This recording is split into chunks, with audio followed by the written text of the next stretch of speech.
novembro, Dia da Consciência Negra. E hoje nós vamos estudar aqui Transformados pela Contemplação. Transformados pela Contemplação. Então, durante esses últimos 4 dias, nós estudamos sobre Caleb e Josué. Vimos que eles foram 2 grandes exemplos de liderança, de homens destemidos, de homens corajosos, pessoas que não se deixaram levar pela pressão da maioria e decidiram ser fiéis a Deus. E o seu exemplo motivou o povo a conquistar Canaã e a conquistar seus territórios, né? Então hoje a lição ela vai dar uma pausa em falar deles dois e vai trazer o sentido dessas histórias que nós vimos essa semana e aplicar para a nossa vida cristã, mais especificamente a nossa vivência com Jesus. Então, quando nós vamos para Hebreus 12, verso 1 e 2, diz assim: Portanto, também nós, visto que temos arrodeados tão grande nuvem de testemunhas, ou seja, Caleb, Josué, Moisés, Elias, livremo-nos de todo o peso e do pecado que tão firmemente se apega a nós, e corramos com perseverança a carreira que nos está proposta, olhando firmemente para o autor e consumador da nossa fé, Jesus, o qual em troca da alegria que lhe estava proposta, suportou a cruz sem se importar com a vergonha e agora está sentado à direita do trono de Deus. Então o que é que esse verso nos diz? Ele nos diz que, tendo em vista todos esses heróis da fé que já passaram no capítulo 11, todos eles que pela fé eles contemplavam o invisível, todos eles que marcharam, fizeram coisas que todo mundo achou loucura, mas eles tinham certeza de que estavam fazendo certo, porque a voz de Deus tinha dito para eles seguirem naquele caminho. Tendo em vista tudo isso, olhe para Jesus. O que Paulo termina aqui o capítulo 11, começa o 12, dizendo olhando, depois de ver a vida de todos eles, olhe para Jesus. Ele é o maior exemplo que vocês devem seguir. Se vocês querem também ter seu nome aqui nessa galeria de heróis da fé, olhe para aquele que começa e que termina a sua fé. É aquele que despertou a fé no seu coração e um dia ele vai recompensar essa fé, quando você vir ele face a face. Então, olhando para ele, que é a razão da sua fé, que é a razão do que você acredita, é a razão pela qual você se move e existe, então você vai estar no caminho certo. Então Paulo diz, olhe para Cristo, olhe para o autor e consumador da nossa fé. E mais, quando você olha para ele, o que é que acontece na vida de quem contempla a Jesus todos os dias? 2 Coríntios 3,18. E todos nós, com o rosto descoberto, contemplando a glória do Senhor, somos transformados de glória em glória, na sua própria imagem, como pelo Senhor, que é o Espírito. Vale a pena a gente considerar algumas coisas nesse verso. Nesse verso, Paulo, ele faz referência. No verso 15, ele já diz aqui no que é, Mas até hoje, quando Moisés é lido, o véu está posto no coração deles. Aqui, nós vemos aquela referência ao episódio que Moisés desceu do monte com o rosto resplandecendo, né? Depois de passar 40 dias olhando para Deus, olhando para a glória de Deus, cujos pés eram de safira e cujo firmamento era de jaspe, ele, depois de passar 40 dias olhando para o rosto de Deus, não tinha como ele voltar normal. Ele voltou com o rosto brilhando. Então aqui Paulo faz referência a isso. Quando nós olhamos para Jesus, nós também saímos brilhando. Nós também saímos refletindo o seu brilho para os outros. A gente pega um pouquinho daquela luz e carrega com a gente para onde a gente vai. Como a gente sempre canta nesses hinos do brilha em mim, vem brilhar, como a lua está iluminada. Eu te peço, Senhor, vem brilhar em mim. A lua não tem brilho. Então é o sol que ilumina a lua e a lua brilha para o resto do mundo de noite. Então nós somos a lua, Jesus é o sol e assim esse brilho clareia quem está na escuridão. Tá vendo como a alusão é perfeita? O mundo está numa noite escura. nós somos essa lua que reflete a luz do sol. Então, quando nós passamos um tempo na presença de Deus, nós carregamos esse brilho por onde a gente vai. Mas esse verso aqui também faz referência àquele outro episódio. Faz referência àquele outro episódio da serpente de bronze. Nós vimos na semana passada que Jesus se fez pecado por nós. Ele se fez maldição no nosso lugar. Ele assumiu aquela figura vergonhosa. Por isso nós sempre cantamos que eu aqui com Jesus, a vergonha da cruz. Jesus se fez maldição no nosso lugar. Porque quando o povo estava sendo devorado, picado pelas serpentes no deserto, Deus pediu para Moisés fazer uma serpente de bronze e colocar numa haste bem alta. Quem quisesse ser curado das picadas de cobra, tinha que olhar para aquela serpente de bronze. A serpente, o símbolo da salvação era o mesmo símbolo, era o mesmo fator que estava envenenando eles. Então, olhando para aquela serpente de bronze, eles seriam curados da morte. Tinha gente que não queria olhar. Tinha gente que não achava que aquilo ali fosse sério. Achava que aquilo ali fosse um tipo de brincadeira. Mas aqueles que confiavam e olhavam para a serpente de bronze eram curados das feridas, eram curados das picadas. Então, vida tens em olhar a Jesus o Salvador.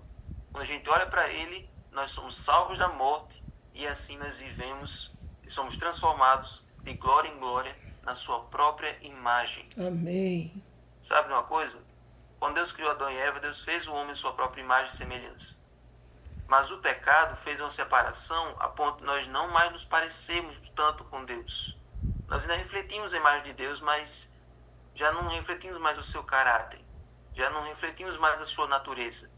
Então por isso que Jesus pede que nós façamos esse exercício. Olhemos para Ele, que é na contemplação que nós vamos voltando a ser parecidos com Ele em caráter.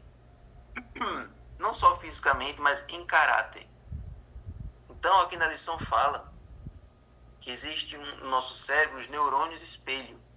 Os neurônios espelhos são aqueles que quando eles são ativados não apenas quando a gente realiza uma ação, mas quando nós também vemos outra pessoa fazer a mesma coisa.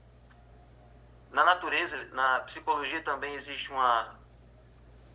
um estudo que mostra a questão do espelhamento. Toda vez que a gente está conversando com alguém que a gente gosta, a gente acaba imitando os gestos dela. Se a pessoa faz assim, a gente faz assim também. Se a pessoa relaxa assim na cadeira para trás, a gente faz também. Porque a gente gosta daquela pessoa, a gente quer que a nossa conversa seja agradável, que a gente esteja sendo bem recebido pela outra pessoa. Então a gente sempre acaba inconscientemente espelhando o comportamento da outra pessoa.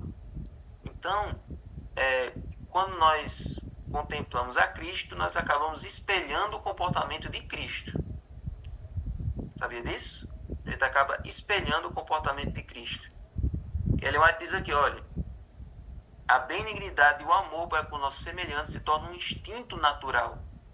Então, tem muita coisa que a gente acha complicado, tem muita coisa que o cristão acha difícil, acha complicado de se fazer, porque não contempla Cristo. Fica olhando apenas para Ele mesmo e olhando para exemplos negativos. Às vezes, exemplos negativos são mais fáceis de seguir do que exemplos positivos, porque um exemplo positivo requer sacrifício, requer abnegação, requer disciplina. Por exemplo, quando você olha para um fisiculturista, por exemplo, tem homens que olham para os fisiculturistas e ficam, nossa, como eu queria ser como ele, nossa, como eles são o exemplo perfeito de onde o corpo humano pode chegar, mas não fazem um esforço para chegar naquele nível. Não tem a dedicação de comer na hora certa, de cuidar do seu corpo para chegar naquele físico. Não adianta você assistir às competições, querer ser como eles, mas não se disciplinar para ser como eles, né? Então, é pela contemplação e por seguir o exemplo de Cristo que nós somos transformados. Toda pessoa que tem dificuldade em refrear sua língua, de ser perdoador, de não guardar rancor, é porque não contempla Cristo. O adventista que sente dificuldade em seguir essas coisas é porque não olha para Cristo todo dia. Olha para outras pessoas, olha para si mesmo e quer seguir o mais fácil. O mais fácil é você seguir a sua natureza pecaminosa e querer ser do jeito que você sempre foi. Por isso tem gente que diz assim, eu tenho um temperamento forte. Ah, eu tenho uma natureza complicada. Ah, quem me conhece sabe que eu sempre fui assim. Eu não tenho papa na língua. Eu sou desse jeito e vou ser desse jeito para sempre. Isso é limitar o poder de Deus na sua vida. É dizer que a mão de Deus é muito curta para mudar você. Quando você olha para Cristo, você passa a ser mais perdoador, você passa a ter palavras mais agradáveis, você passa a ser mais compreensivo e você passa a ser uma pessoa bem mais amorosa no seu jeito de falar, no seu jeito de ser.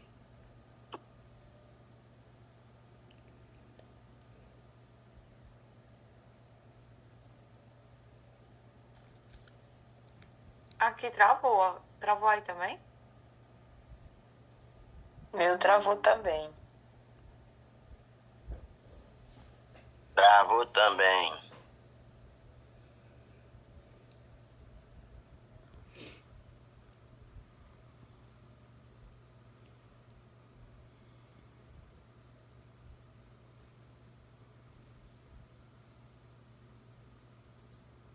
Eu acredito que ele já estava chegando no final da lição. Princípio vivo, santo e agradável a Deus, e é o vosso culto nacional. Eu não sei o que está acontecendo não, mas vamos assim mesmo. É o inimigo. Não precisa desse grito. E não vivam conforme os padrões do mundo, mas deixem que Deus os transforme para a renovação da mente, para que possam experimentar qual seja a boa, perfeita e agradável vontade de Deus. Então, Paulo diz que existem duas forças. O mundo tenta nos transformar de fora para dentro, colocando as influências externas na nossa vida. Mas somente o Espírito Santo é que nos transforma de dentro para fora, eliminando os defeitos, eliminando as tendências pecaminosas e nos fazendo ser transformados novamente ao caráter de Cristo, voltando novamente ao ideal de Deus para a nossa vida. Então, irmãos, que essa seja a transformação que Jesus faça na nossa vida. Amém. Não ache que a transformação ela culminou no batismo e você não precisa mais ser transformado, você já está perfeito. Não. A nossa transformação começa no batismo e vai sendo cada dia mais sendo aprimorada até o dia da volta de Cristo. Amém? Amém. Então, permita que Deus faça a transformação no seu coração todos os dias. Transforme o seu jeito de falar, faça você ser uma pessoa que ouça mais os outros, que você perdoe mais, não guarde rancor e que imite Cristo em seu jeito de ser em cada momento da sua vida. Amém. Amém?